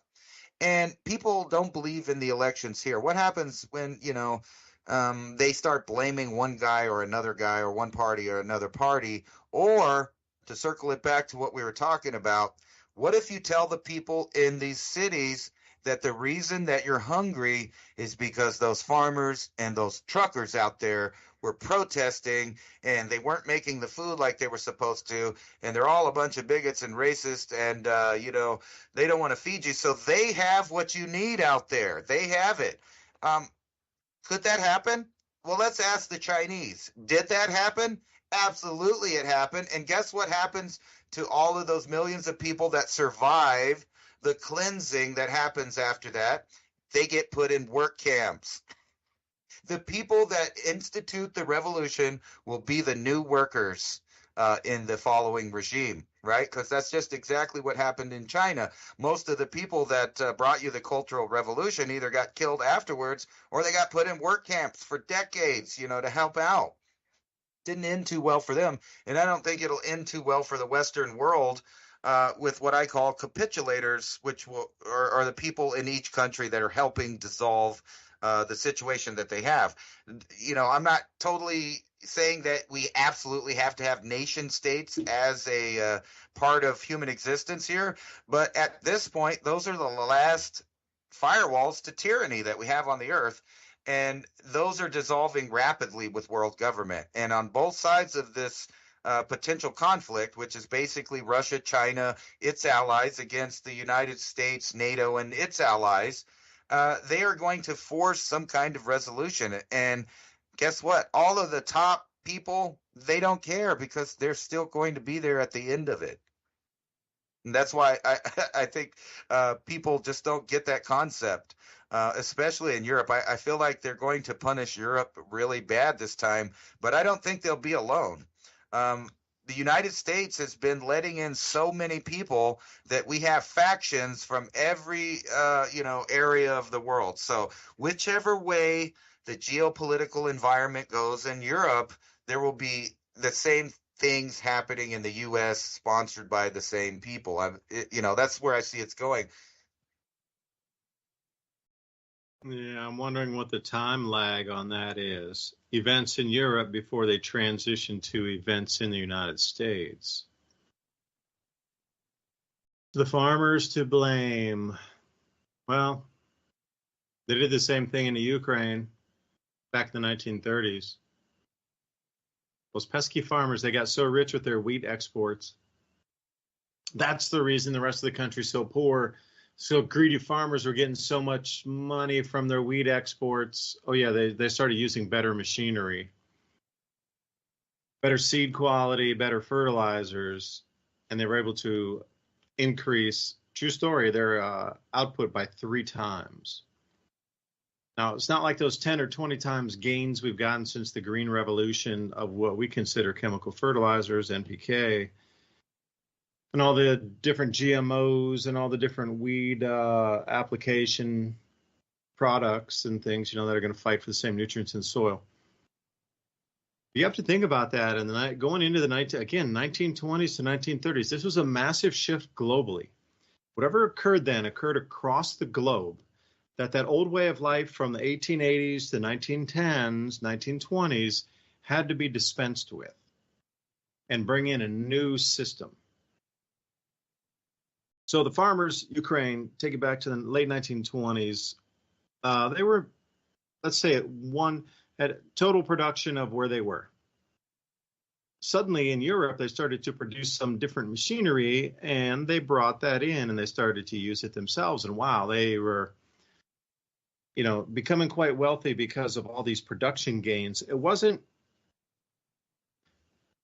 and they didn't really share. I guess I would say the Soviet government at the time didn't share the wealth through the rest of the nation. So one area, the Ukraine, became incredibly wealthy. And they were having live in the heyday, mansions, servants, exports out. The world was just waiting in line for the next shipment of grain.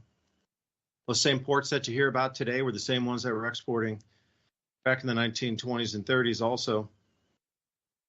But then the bourgeois class came in, and what happened? Well, point the finger, blame the farmers. Pol Pot, what do you think happened there? Blame the farmers. Take an entire city and move it out of into the countryside, and then because it failed and nobody in the city knew how to grow food, they blamed the farmers because they couldn't get the people in the city to grow the food. And then we got the same thing, the camps. How do you have famine and starvation in Cambodia? It's one of the richest soiled places on the planet with the most productive per square foot or per square acre of almost anywhere on the planet, food-wise. It's just Pol Pot. He removed everybody I put on pen and said, all right, just you got to walk out of the city. I hope everybody's familiar with the story. I guess they try to do this ultimate utopia where, okay, next Friday, everybody's got to leave the city. If you're still in the city, we're going to send the army to sweep through, or you're going to be shot on sight. You need to all leave the city, take some belongings with you, whatever. We're going to burn the rest when you all leave. So you had this mass exodus of everybody leaving out of the city. Okay, and they went into the countryside and just overwhelmed all the towns and hamlets and villages to the point of like, whoa, where do all these people go? And the government set about a public works project. Everybody grow food. You got to feed yourselves out in the countryside. And they're like, wait, you didn't plan to give us extra food to tide us over until the next harvest comes in with all these double, triple amount of people that are around here? And then anybody who criticized the government, gone. It's always been about the farmers. Anytime that there is a calamity economic coming in, they do blame a group of people, truckers, farmers. Now, what if you have a hobby farm or you're just like a family farm? Does that count inside you're the farmer, you're the problem? Or is that just mega farms like Monsanto owned, Sargenta owned and operated? See, I don't know how they can get away with that here in America. You could in Europe because the average farm size for, medium to small holdings like 5 acres to 10 acres. There's some 50-acre farms. That's on the more corporatized things. Anything above 100 acres in Europe's corporate. Over here, anything above 1,000 acres is corporate, usually. Not going to say 100%, but once you're pushing 5,000 acres, you're definitely into corporate business. You can't even afford the property taxes on 5,000 acres.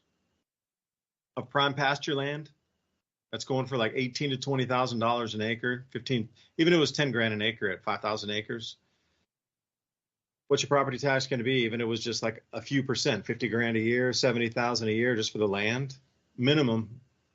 That's being generous. So how can you blame the farmers this time without actually blaming corporate America here in the United States is my question. Now, you might be able to get away with it over in Europe a little bit because it's more privatized families until like a certain size. But, into the 1920s, it was the complete opposite. There was like one corporate farm for 99 other family farms. So this time, I don't know how they're going to be able to take that and push the blame directly onto farmers because our corporate world is the farmers now. So how are they going to get the fingers to point back at themselves? Unless they say, oh, yeah, it's a little family farm guy here like Dave with his few acres having some chickens and whatnot. Oh, it's my neighbor over there. He's got like 5 sheep. Those are the problem guys over there. They won't sell the 5 sheep to your city. Or they won't sell that 1 cow to your city or something like this. The 1 cow and the calf, they won't sell it to the city. They're selfish. They want to have their own 1 cow for milk. The dairy cow, you should need to share that with everybody. I just don't know how they're going to accomplish that goal this time of demonizing. I think it might be more toward the truckers, because a lot of truckers are small still comparatively. There's a lot of independent truckers out there that they could blame as the citizenry for stopping the trucking. Farming, I think they box themselves in a corner with too many big agribusiness owning too much land.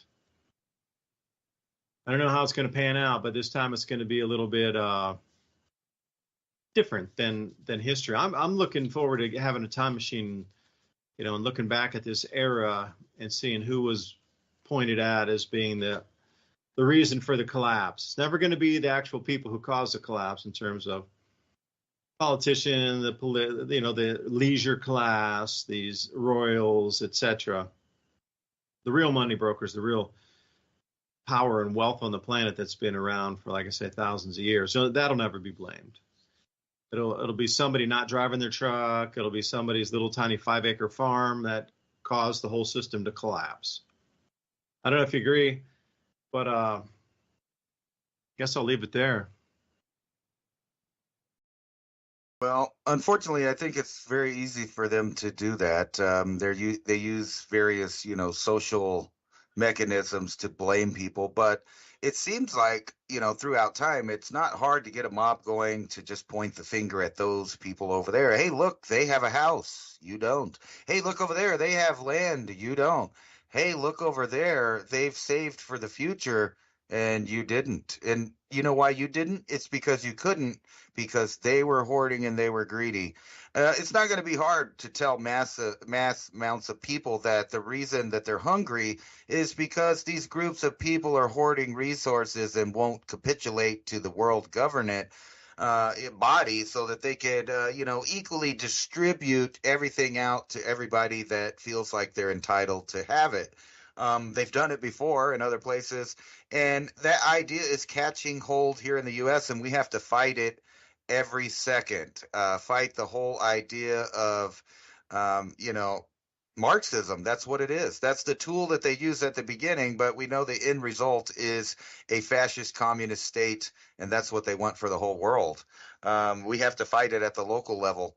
And unfortunately, a lot of the people that they plan on using for these things have a shelf life of their own, with various, things like skyrocketing cancer and the fact that everyone's going infertile and the birth rate is dropping. Everything's playing into their hands. It's like we've agreed to depopulate ourselves. And that's a sad day because, getting any type of wildlife or seeing any types of even just farm animals, they protect their young with their own lives. The struggle for life and the yearning for life in the animal kingdom is something that is unmatched, where maybe we need to go back to more animal instinct of certain behaviors for self-preservation, because I don't see animals just walk into a euthanization clinic. They run as fast as they can away from the danger. Maybe that's a lesson for all of us. We need to learn from nature. Bye for now. Dave DuByne, Ransom Godwin signing off here. MIAC Hedge Conversations. Put it to your friends and family. Oh, oilseedcrops.org. Sign up for the show notes. And I'll talk to you on the weekly.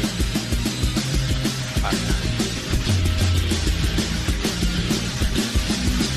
Thank you for listening to Revolution.